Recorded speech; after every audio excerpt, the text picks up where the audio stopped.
Hey there, and welcome back to the next part in the series, Making Room for Purpose. I'm really glad you're here. Thank you for coming back.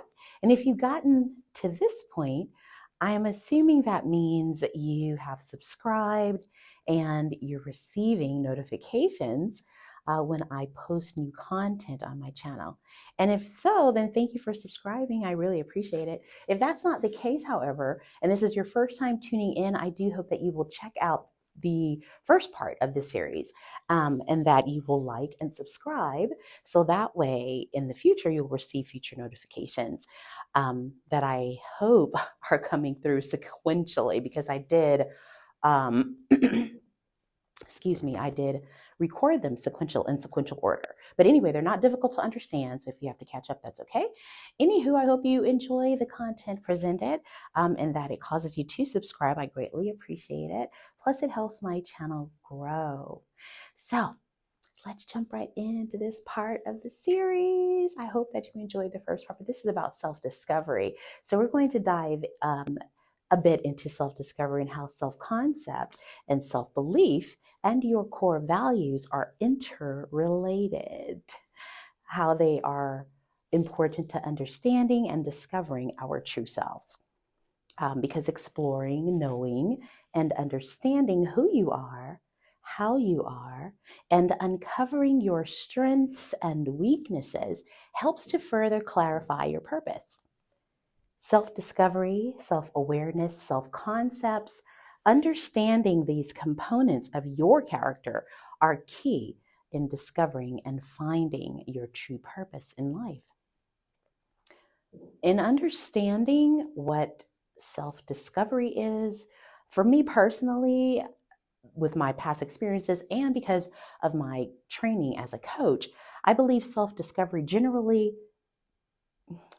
pretty much encompasses two major premises, and everything else is built are like sub categories. But those two major premises, they are values and self-belief. So let me break down a belief for you. So a belief is something that you feel already innately, something that you believe that is your truth, something that means you sincerely accept it, whatever the thought is, the concept, you accept it as your truth. And beliefs are often developed by lessons and or life experiences and can change with time and maturity. What and how you believe make the difference between how you move, how you act, how you respond in this earthly realm. Beliefs influence your actions, your successes and your failures, your motivation or not to be motivated, your health and well-being, your sickness, your wealth, prosperity, or your desire to pursue purpose. Remember, because a belief is something that you accept as your truth. How you believe pretty much affects every outcome of your life.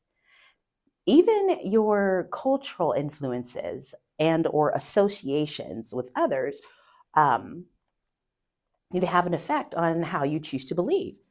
How you perceive your valid or even self-imposed limitations, your problems or challenges, and how you choose to deal with them go all the way back to what and how you believe. Your beliefs influence and source your perceptions, how you perceive, how are you going to get by? How can you accomplish something? How can you do something? How can you get out of a situation or circumstance? But on the flip side, beliefs can also be positive and can affect your level of faith, joy, tenacity, resilience, and success. Okay, so you heard that. So you should have a deeper understanding of belief, I hope. I kind of talk fast, but let's go a little deeper because self-concept is about you, and that's where I want to focus.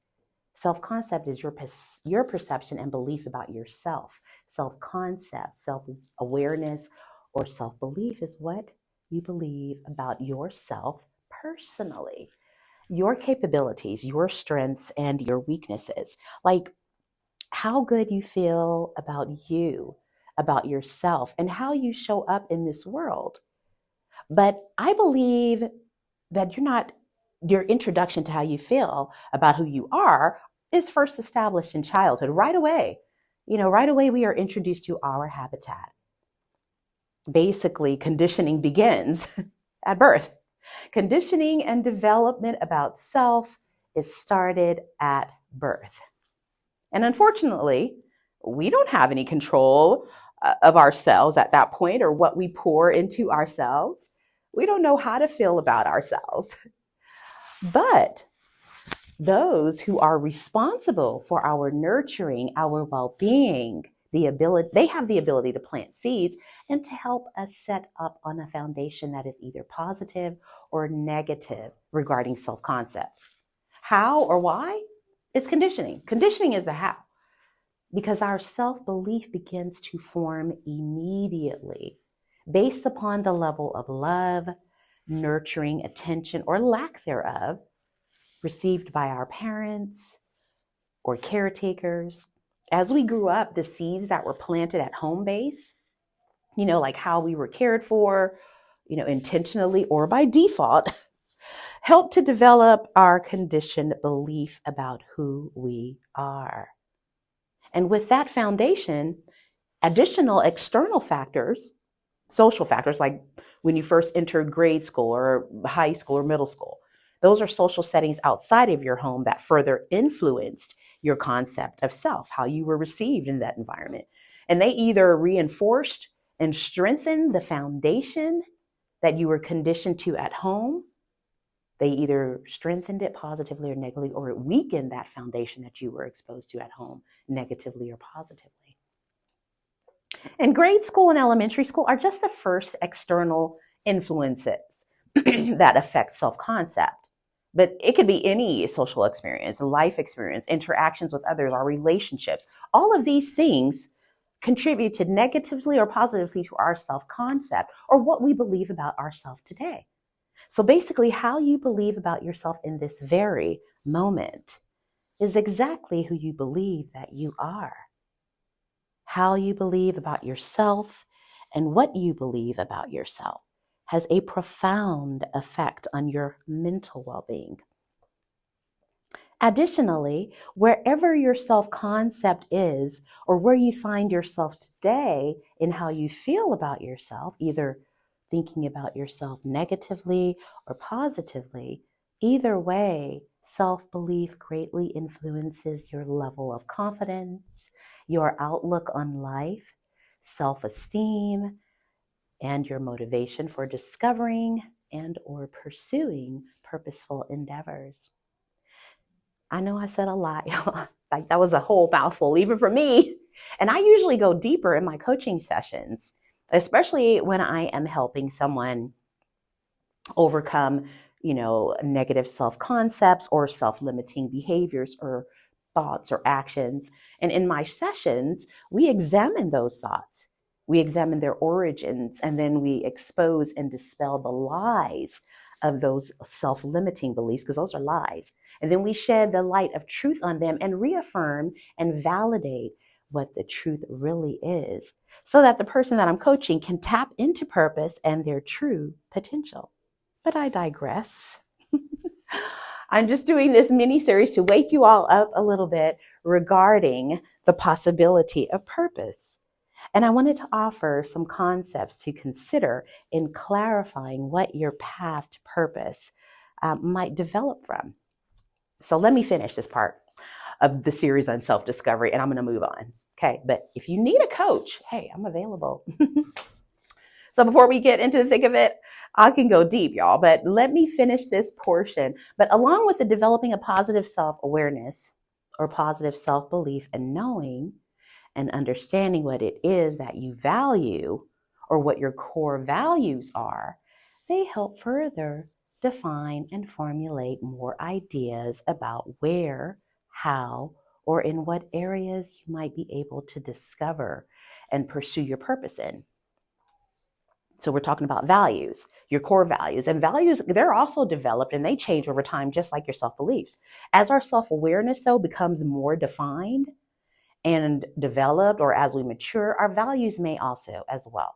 They change, but they define what is most important to you. Values are the basis for what guides your personal behavior at work, in life, in your relationships. It's the reasoning behind your integrity.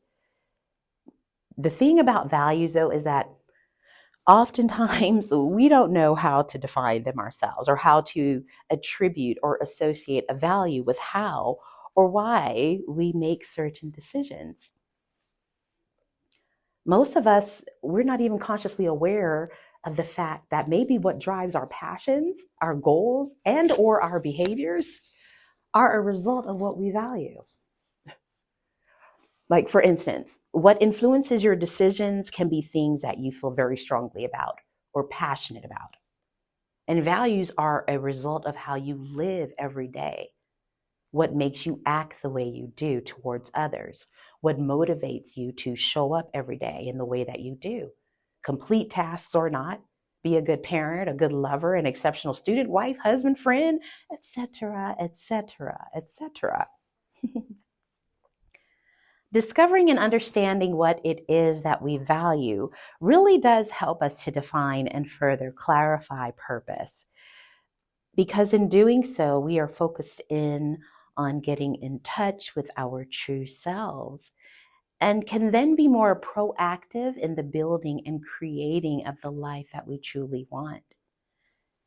Finding out our true purpose and living out our best lives confidently because we know exactly who we are, what we like, what we don't like, what we want, and what we don't want, and also what is or is not a good fit for our overall goals and endeavors.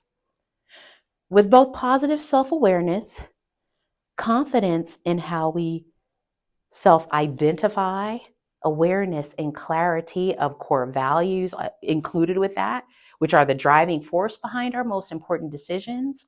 With all of those things combined, if we're focused on that work, there is no obstacle that can successfully deter us from our course for too long or undermine our efforts or confidence because we're doing the internal work. It's already begun. We're planting a seed here today and destiny has been awakened. So I hope with all of this information, you'll begin to make room for purpose in your life. Going back to part 1 of the series, we talked about making time for yourself, that quiet time. That has to be a practice. That has to be something that comes to routine. Once you do it for at least 15 days, you'll start to see that there are things that start coming up. You'll have inspirations. There will be synchronicities. There'll be networking opportunities. Different doors will start opening, but they'll all be towards that purpose that you've been focusing your intention on in your quiet time. Anyway, if you all are in need of coaching and want to be able to develop plans and paths and processes to help you determine what your purpose is, I am available. I am a certified holistic wellness coach, and I'll be happy to help. Just reach out to me if you need. I'm available. But in the meantime, I hope that you enjoy this part 2 of the 3-part series, and I'll be back with the next part on tomorrow. It might be 4 parts because I do want to talk about the psychology behind purpose. And maybe I'll touch on challenges and barriers to pursuing purpose. But either way, I hope that you will be able to check out this complete series. And then I have some other things that I have coming up during the week, but I just wanted to kick off the new year with this series on purpose because I believe you can make room for purpose in 2025. It's time. Be intentional. Be on purpose. What are you waiting for? Thanks for tuning in. Have a great week.